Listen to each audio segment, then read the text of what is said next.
नमस्ते बिहार और मैं हूं आपके साथ सोनाली सिंह। बुलेटिन की शुरुआत बड़ी खबर के साथ। सुपौल में भीड़ का एक बार फिर से बेरहम चेहरा दिखा है। भपियाही थाना के छिठी हनुमान नगर इलाके में दो नाबालिगों की भीड़ ने पिटाई की है।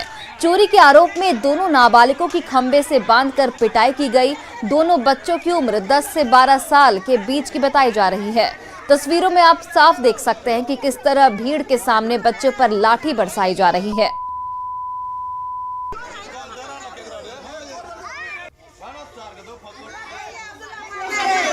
और इस सुपौल से आपको खबर बता रहे हैं जहां पर चोरी के आरोप में दो नाबालिग बच्चों की पिटाई की गई। दोनों नाबालिगों की उम्र 10 से 12 साल के बीच की बताई जा रही है। तस्वीरें आपके सामने देखिए किस तरीके से भीड़ ने दोनों बच्चों की जमकर पिटाई की महज एक आरोप में। और देखिए ऐसे में कई सवाल भी उठते हैं। सवाल उठता है कि महज एक आरोप में बच्चों पर जुल्म क्यों ढाया जा रहा है। क्या कानून से ऊपर है भीड़? ये एक बड़ा सवाल है कि भीड़ तंत्र क्या कानून तंत्र या पुलिस तंत्र पर भारी पड़ गया है। भीड़ को कब होगा कानून का खौफ। दरभंगा के नगर थाना इलाके में झपटमार महिला की चेन को लेकर फरार हो गया। छिनतई का यह वीडियो सीसीटीवी कैमरे में कैद हो गया है। महिला ने नगर थाने में शिकायत दर्ज कराई है, जिसके बाद पुलिस ने कार्रवाई करते हुए एक युवक को हिरासत में लिया है।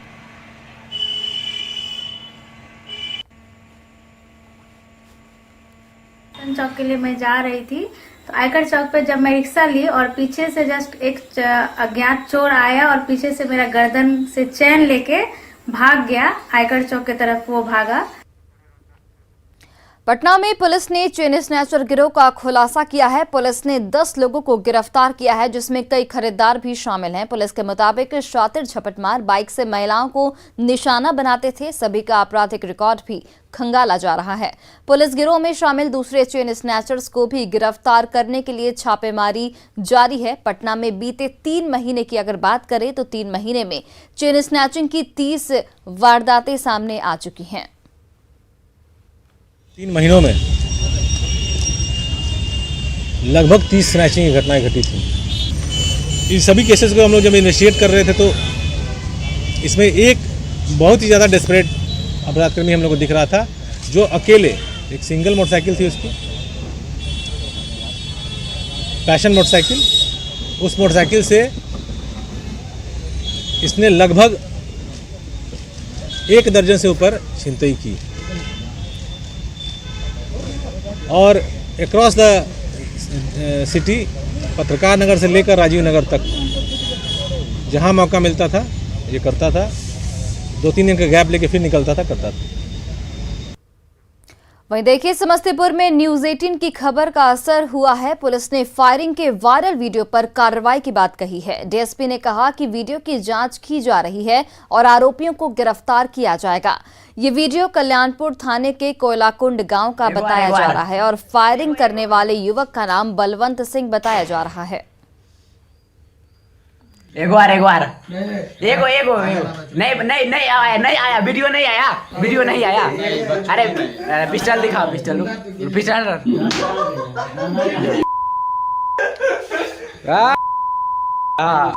उन्ने एगो चला यार, एगो चला निकाल दिए,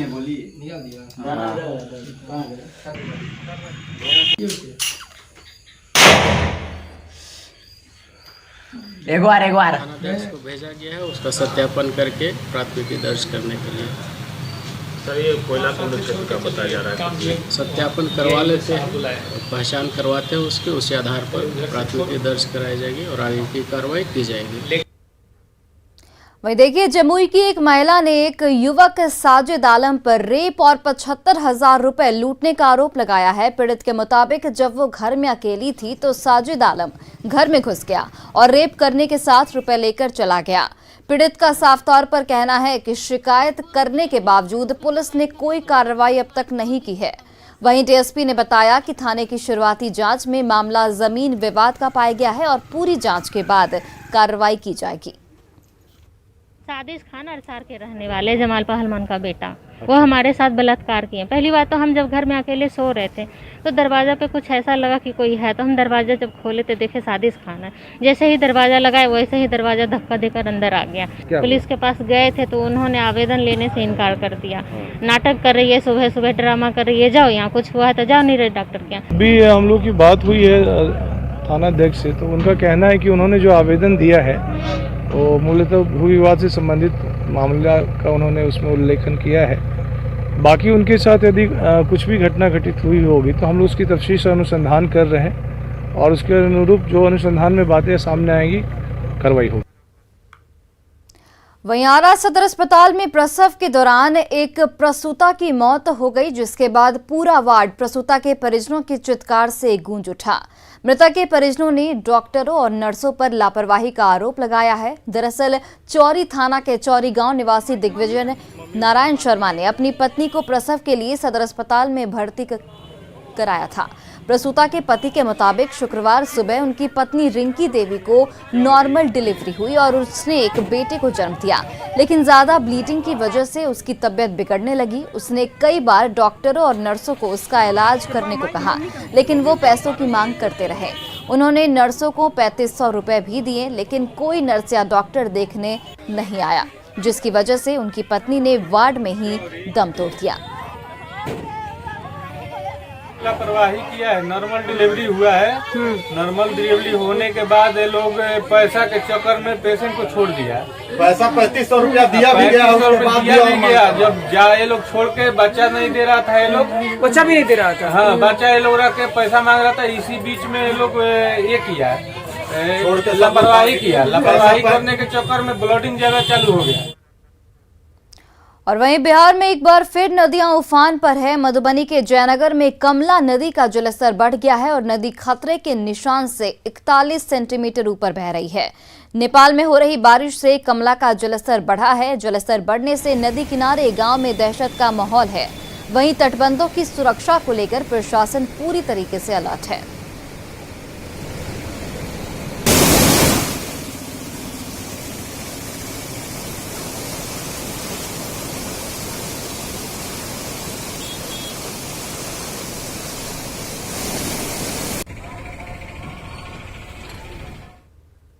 और वहीं वाल्मीकि नगर बराज से पानी छोड़े जाने की वजह से बगहा में एसएसबी कैंप में पानी घुस गया है। वहीं गोपालगंज के कई इलाके भी जलमग्न हैं।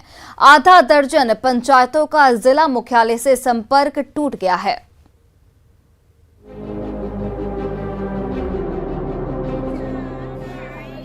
गंगा मैया से मनुहार की ये तस्वीरें कटिहार की है। गंगा ने रौद्र रूप धरा तो कटिहार कई सालों बाद पानी पानी हो गया। बारिश और गंगा के बढ़े जलस्तर ने बरारी, कुर्सेला और मनिहारी के बड़े हिस्से को जलमग्न कर दिया है, जिससे लाचार महिलाओं ने गंगा मैया से जान की गुहार लगाना शुरू कर दिया है। हम लोग के गंगा माई के प्रणाम करते हैं कि हे गंगा माई हम लोग को माफ कीजिए, जो गलती किए हैं। हम लोग को माल जाल बकरी बच्चा सब कुछ पानी में, कुछ माल जाल के खाने के लिए नहीं है, भूसा भूसा कुछ नहीं है, सब डूब गया। गोपालगंज में गंडक का जलस्तर लगातार बढ़ रहा है। वाल्मीकि नगर बराज से 4,04,000 क्यूसेक पानी छोड़ा गया है, जिससे सदर प्रखंड के करीब आधा दर्जन पंचायतों का जिला मुख्यालय से संपर्क टूट गया है। अभी हम सदर प्रखंड के रामनगर के पास हैं और यहाँ पर देखिए नाव का प्रचालन शुरू हो गया है। हालांकि डीएम ने नाव के प्रचालन पर रोक लगाने का निर्देश दिया है कि गंडक की जैसे जैसे तेज धारा जो है जलस्तर बढ़ेगा वैसे वैसे जो है लोगों को रिस्क बना रहेगा। और सबसे बड़ी बात है कि डीएम ने अलर्ट जारी किया है। जो सदर अनुमंडल के जो 6 प्रखंड हैं, खासकर कुचायकोट सदर प्रखंड है, माझागढ़, बरौली, सिधवलिया और बैकुंठपुर, इन प्रखंडों का जो निचली इलाका है वहाँ बाढ़ का जो है वो त्रासदी लोगों को झेलनी पड़ सकती है। और देखें आप भी कि जो गंडक का जलस्तर लगातार बढ़ रहा है, इसमें तेज बहाव भी है।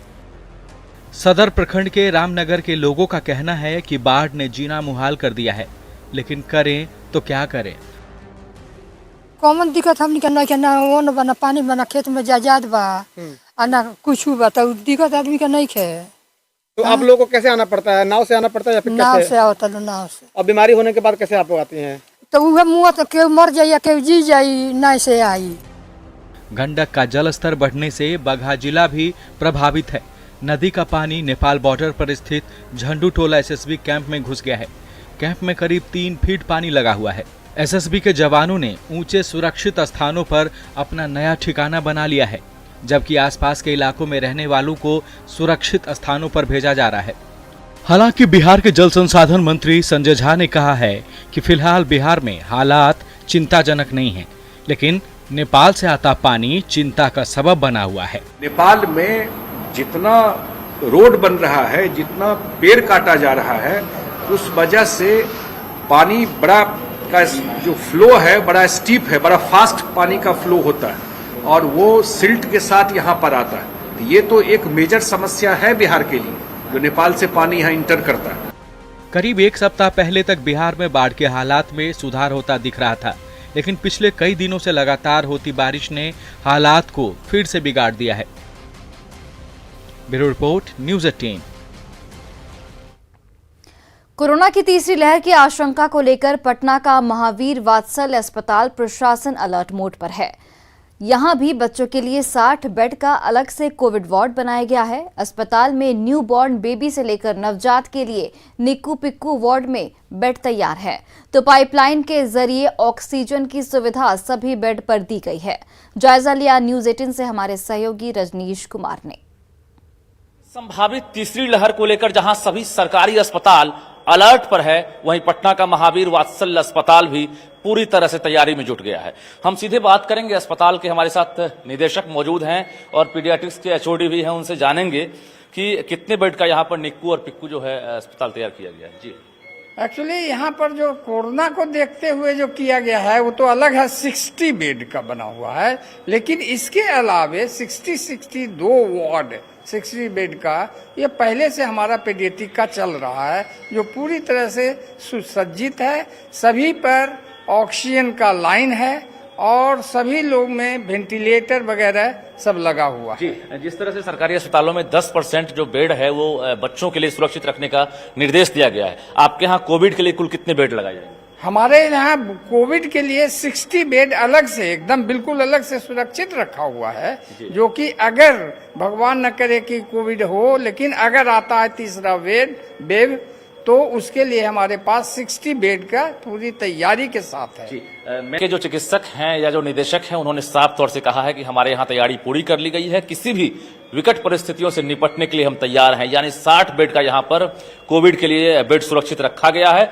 दूसरी तरफ जो नर्सिंग स्टाफ हैं उनकी भी बहाली कर ली गई है और डॉक्टर्स की भी कमी नहीं रहेगी। कैमरामैन मनीष जुनिया के साथ रजनीश कुमार, न्यूज़ 18 पटना। स्वास्थ्य विभाग ने सभी अस्पतालों को कोरोना की तीसरी लहर को बचाव की तैयारी का निर्देश दिया है। आदेश ये भी है कि बच्चों के लिए 10% बेड सुरक्षित रखे जाएं। ऐसे में पीएमसीएच के शिशु विभाग में 60 बेड कोविड के लिए तैयार किया जा रहा है, जिनमें से 30 बेड आईसीयू के होंगे। अस्पताल के अधीक्षक ने बताया कि जरूरत पड़ी तो पूरे शिशु विभाग के एनआईसीयू और पीआईसीयू को कोविड वार्ड घोषित किया जाएगा।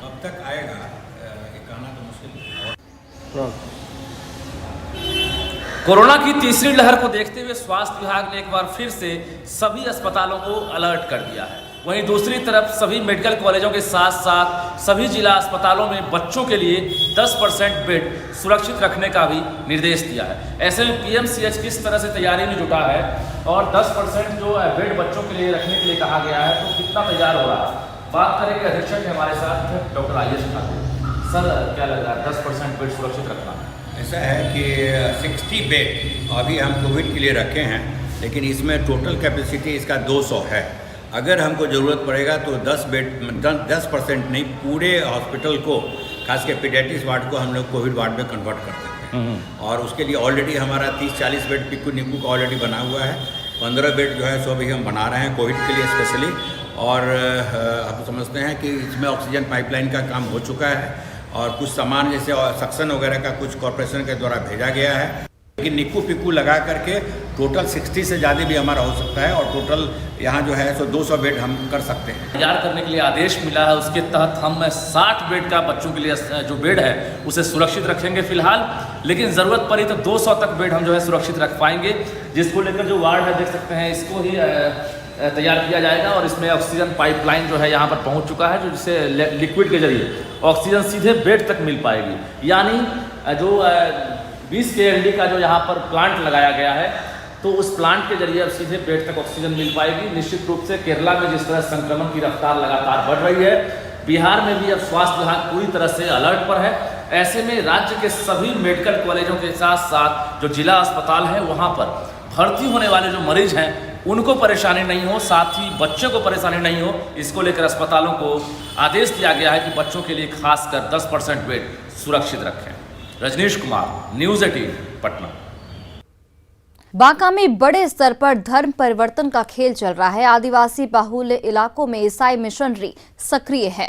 गरीबी और बीमारी दूर करने के नाम पर लोगों को बहलाया फुसलाया जा रहा है। ये खेल लंबे समय से चल रहा है। इलाके के कुछ लोग ग्रामीणों को समझाने की कोशिश में जुटे हैं, लेकिन रुपए की ताकत के सामने उनकी कोशिश बेकार साबित हो रही है।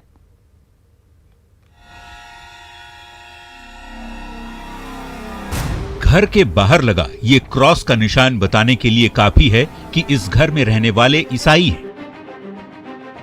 गांव का नाम नाढ़ातरी है और ये बांका जिले के फुल्लीडुमर प्रखंड में स्थित है। इस गांव के अधिकांश घरों के बाहर आपको क्रॉस का ये निशान देखने को मिल जाएगा, यानी यहाँ के अधिकतर लोग ईसाई हैं। पर ऐसा नहीं है कि हमेशा से ही ये ईसाई रहे हों। आदिवासी समुदाय से ताल्लुक रखने वाले इन लोगों को गरीबी और बीमारी ने धर्म परिवर्तन करने को मजबूर कर दिया। तो गरीबी का लाभ उठाकर ईसाई धर्म वाला प्रलोभन दे करके शिक्षा के लिए, शादी विवाह के लिए, सिंचाई के लिए हर तरह का प्रलोभन दे करके गरीबी का लाभ उठाकर धर्म परिवर्तन कराता है। कटोरिया प्रखंड के मेनकाटेह गांव की तस्वीर भी हूबहू नाढ़ातरी की तरह ही है। गांव में गरीबी का बसेरा है, जिसकी वजह से अधिकांश लोगों ने ईसाई धर्म अपना लिया है। जितना ध्यान देना चाहिए उतना ध्यान नहीं देते हैं ये यहाँ के शिक्षकों लोगों ने। स्वास्थ्य लोगों का व्यवस्था, हम लोगों का स्वास्थ्य केंद्र भी यहाँ नहीं है। ईसाई धर्म हो या नहीं हो उससे हम लोगों को मतलब नहीं है। हम लोगों को मतलब है कि वहाँ का मतलब हम लोगों को यही है कि व्यवस्था होनी चाहिए। यानी कोई भी दे, चाहे ईसाई दे, मुस्लिम दे, सिख दे, ईसाई दे, कोई भी दे, हम लोगों का बच्चे को पढ़ाई से मतलब है। अच्छा, आप उस ओर जाएंगे। ये हाल सिर्फ 1-2 गांव का नहीं है। बांका जिले के अधिकांश आदिवासी बहुल इलाकों में आपको यही तस्वीर देखने को मिलेगी।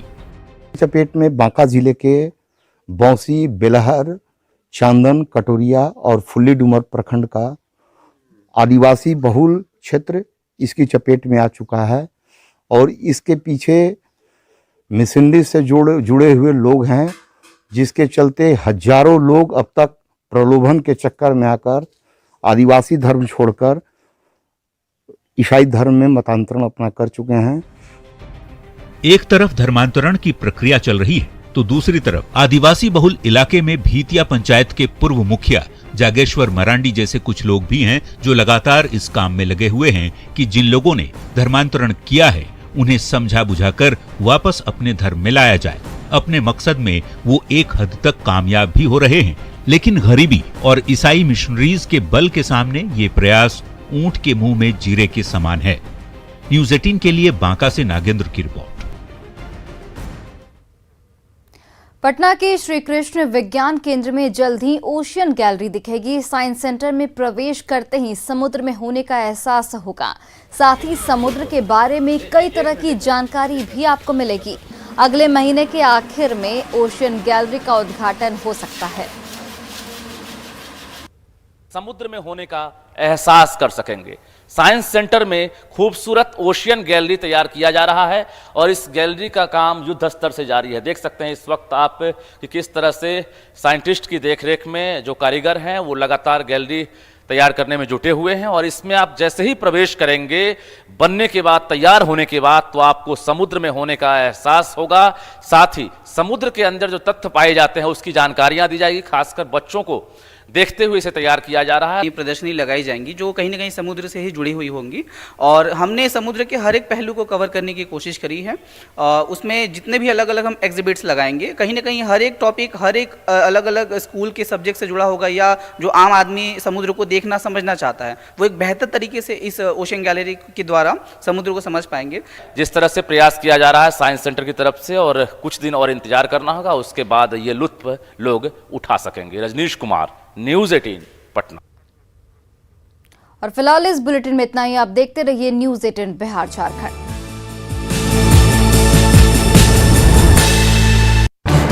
इस न्यूज़ हेडलाइन